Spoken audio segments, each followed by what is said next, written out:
Um curso em milagres. Capítulo 4. As ilusões do ego. Seção 1. Ensinamento certo e aprendizado certo. Um bom professor esclarece as suas próprias ideias e as fortalece por ensiná-las. O professor e o aluno são iguais no processo do aprendizado. Eles estão no mesmo nível de aprendizado e, a menos que compartilhem suas lições, lhes faltará convicção.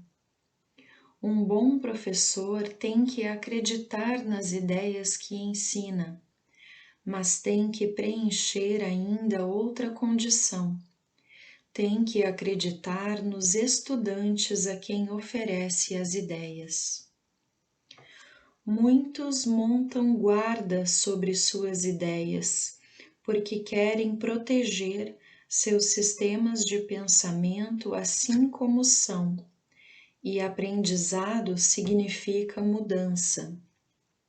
A mudança é sempre amedrontadora para os separados, pois não podem concebê-la como um movimento em direção a curar a separação. Eles sempre a percebem como um movimento rumo à maior separação, pois a separação foi a sua primeira experiência de mudança. Acreditas que, se não permitires que nenhuma mudança entre no teu ego, acharás paz. Essa profunda confusão só é possível se afirmas que o mesmo sistema de pensamento pode erguer-se com base em dois fundamentos. Nada pode alcançar o espírito a partir do ego, e nada pode alcançar o ego a partir do espírito. O espírito não pode fortalecer o ego nem reduzir o conflito dentro dele. O ego é uma contradição. O seu ser e o ser de Deus estão em oposição. Eles se opõem na origem, na direção e no resultado. São fundamentalmente irreconciliáveis, porque o espírito não pode perceber e o ego não pode conhecer. Portanto, não estão em comunicação e nunca podem estar em comunicação. Apesar disso, o ego pode aprender, mesmo que o seu fazedor possa ser guiado de forma equivocada. Ele não pode, no entanto, fazer da vida doada a total ausência de vida. O espírito não precisa ser ensinado, mas o ego tem que ser. O aprendizado é, em última instância, percebido como assustador porque conduz ao abandono e não à destruição do ego à luz do espírito. Essa é a mudança da qual o ego não pode deixar de ter medo, porque ele não compartilha da minha caridade. Minha lição era como a tua, e porque a aprendi, posso ensiná-la. Eu nunca vou atacar o teu ego, mas estou tentando ensinar-te como surgiu o seu sistema de pensamento. Quando eu te lembro da tua verdadeira criação, o teu ego não pode deixar de responder com medo.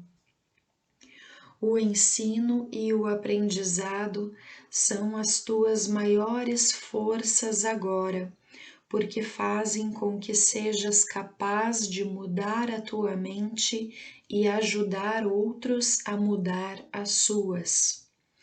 Recusar-te a mudar a tua mente não vai provar que a separação não ocorreu. O sonhador que duvida da realidade do seu sonho, enquanto ainda está sonhando, não está realmente curando a sua mente dividida.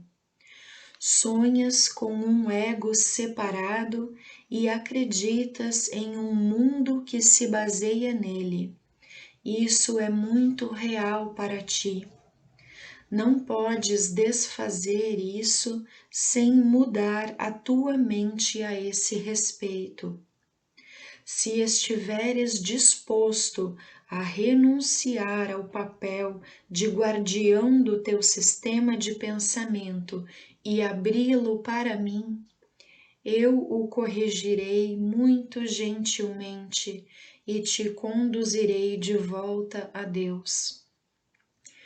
Todo bom professor espera dar aos seus estudantes tanto do seu próprio aprendizado que um dia não mais necessitem dele. Essa é a única meta verdadeira do professor. É impossível convencer o ego disso, porque vai contra todas as leis que lhe são próprias. Mas lembra-te de que as leis são estabelecidas para proteger a continuidade do sistema no qual o legislador acredita. É natural para o ego tentar proteger a si mesmo, uma vez que tu o fizeste. Mas não é natural para ti querer obedecer às leis do ego, a não ser que tu acredites nelas. O ego não pode fazer essa escolha devido à natureza da sua origem. Tu podes, devido à natureza da tua. Os egos podem chocar-se com estrondo em qualquer situação, mas os espíritos não podem chocar-se de forma alguma. Se percebes um professor meramente como um ego maior, sentirás medo, porque engrandecer um ego seria aumentar a ansiedade a respeito da separação. Eu vou ensinar contigo e viver contigo se pensares comigo, mas minha meta sempre será finalmente absolver-te da necessidade de um professor. Isso é o oposto da meta do professor orientado pelo ego. Ele está preocupado com o efeito do seu ego sobre outros egos e, portanto, interpreta a sua interação como um meio de preservação egótica. Eu não seria capaz de devotar-me ao ensino se acreditasse nisso. E tu não serás um professor devotado enquanto acreditares nisso. Eu estou constantemente sendo percebido como um professor que deve ser exaltado ou rejeitado, mas não aceito nenhuma das duas percepções para mim mesmo. O teu valor não é estabelecido pelo ensino ou pelo aprendizado. O teu valor é estabelecido por Deus. Enquanto contestares isso, tudo o que fizeres será amedrontador, particularmente qualquer situação que se preste à crença na superioridade e na inferioridade. Os professores têm que ser pacientes e repetir suas lições até que elas sejam aprendidas. Eu estou disposto a fazer isso porque não tenho nenhum direito de estabelecer os limites do teu aprendizado para ti. Mais uma vez, nada do que executas, pensas, desejas ou fazes é necessário para estabelecer o teu valor. Esse ponto não é discutível, exceto em delusões. O teu ego nunca está em jogo, porque Deus não o criou. O teu espírito nunca está em jogo, porque Ele o criou. Qualquer confusão nesse ponto é delusória, e nenhuma forma de devoção é possível enquanto durar essa delusão. O ego tenta explorar todas as situações, usando-as como formas de louvor para si mesmo, de modo a superar as próprias dúvidas. Ele permanecerá em dúvida enquanto acreditares na sua existência.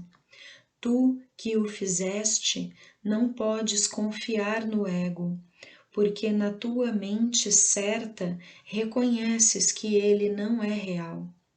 A única solução sã é não tentar mudar a realidade, que é, de fato, uma tentativa amedrontadora, mas aceitá-la como ela é. Tu és parte da realidade que permanece imutável, além do alcance do teu ego, mas facilmente acessível ao espírito. Quando sentes medo, aquieta-te e sabe que Deus é real e que tu és o seu filho amado com quem ele se compraz. Não permitas que o teu ego conteste isso, porque o ego não pode conhecer o que está tão além do seu alcance como tu estás. Deus não é o autor do medo, tu és. Escolheste criar de modo diferente dele e fizeste, portanto, o medo para ti mesmo. Não estás em paz porque não estás cumprindo a tua função. Deus te deu uma função muito sublime que tu não estás encontrando. O teu ego escolheu sentir medo ao invés de encontrá-la. Quando despertares, não serás capaz de compreender isso, porque isso é literalmente inacreditável. Não acredites no inacreditável agora. Qualquer tentativa de aumentar sua credibilidade meramente adia o inevitável. A palavra inevitável é amedrontadora para o ego, mas alegre para o espírito. Deus é inevitável e tu não podes evitá-lo, assim como ele não pode evitar-te. O ego tem medo da alegria do espírito, pois uma vez que tu a tiveres experimentado, retirarás toda a proteção do ego e passarás a não ter nenhum investimento no medo. O teu investimento agora é grande porque o medo é uma testemunha da separação e o teu ego se regozija quando tu a testemunhas. Deixa-a para trás, não a escutes e não a preserves. Escuta apenas a Deus, que é tão incapaz de engano quanto o espírito que ele criou. Libera a ti mesmo e libera a outros. Não apresentes um retrato falso e indigno de ti mesmo aos outros e não aceites tal retrato deles para ti mesmo. O ego tem construído para ti uma casa depauperada que não te abriga, porque não pode construir de outra forma. Não tentes fazer com que essa casa empobrecida fique de pé. A sua fraqueza é a tua força. Só Deus poderia fazer uma casa digna das suas criações. que escolheram deixá-la vazia por desapropriarem a si mesmas. Apesar disso, a sua casa ficará de pé para sempre e está pronta para ti quando escolheres entrar. Disso tu podes estar totalmente certo. Deus é tão incapaz de criar o perecível quanto o ego de fazer o eterno. Com o teu ego, tu nada podes fazer para salvar a ti mesmo ou aos outros, mas com o teu espírito podes fazer tudo para a salvação de ambos. A humildade é uma lição para o ego, não para o espírito.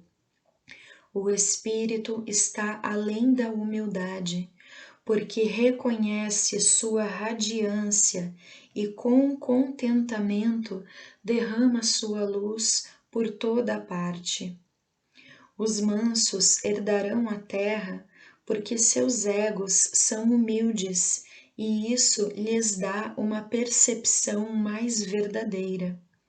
O reino do céu é o direito do espírito, cuja beleza e dignidade estão muito além da dúvida, além da percepção, e ficam para sempre como a marca do amor de Deus por suas criações, que são totalmente dignas dele e só dele. Nada além disso é suficientemente digno de ser uma dádiva para uma criação do próprio Deus. Eu substituirei o teu ego se tu o desejares, mas nunca o teu espírito. Um pai pode seguramente deixar uma criança com um irmão mais velho que tenha se mostrado responsável, mas isso não envolve nenhuma confusão em relação à origem da criança. O irmão pode proteger o corpo da criança e seu ego, mas não se confunde com o pai por fazer isso. Tu podes me confiar o teu corpo e o teu ego apenas porque isso faz com que sejas capaz de não te preocupares com eles e me permite ensinar-te que eles não têm importância. Eu não poderia compreender a importância que tem para ti se uma vez eu mesmo não tivesse sido tentado a acreditar neles. Vamos, então, empreender o aprendizado dessa lição juntos, de modo que possamos ficar livres deles juntos. Eu preciso de professores devotados que compartilhem meu objetivo de curar a mente. O espírito está muito além da necessidade da tua proteção ou da minha. Lembra-te disto. Nesse mundo não precisas ter aflições, porque eu venci o mundo. É por isso que deves ter bom ânimo.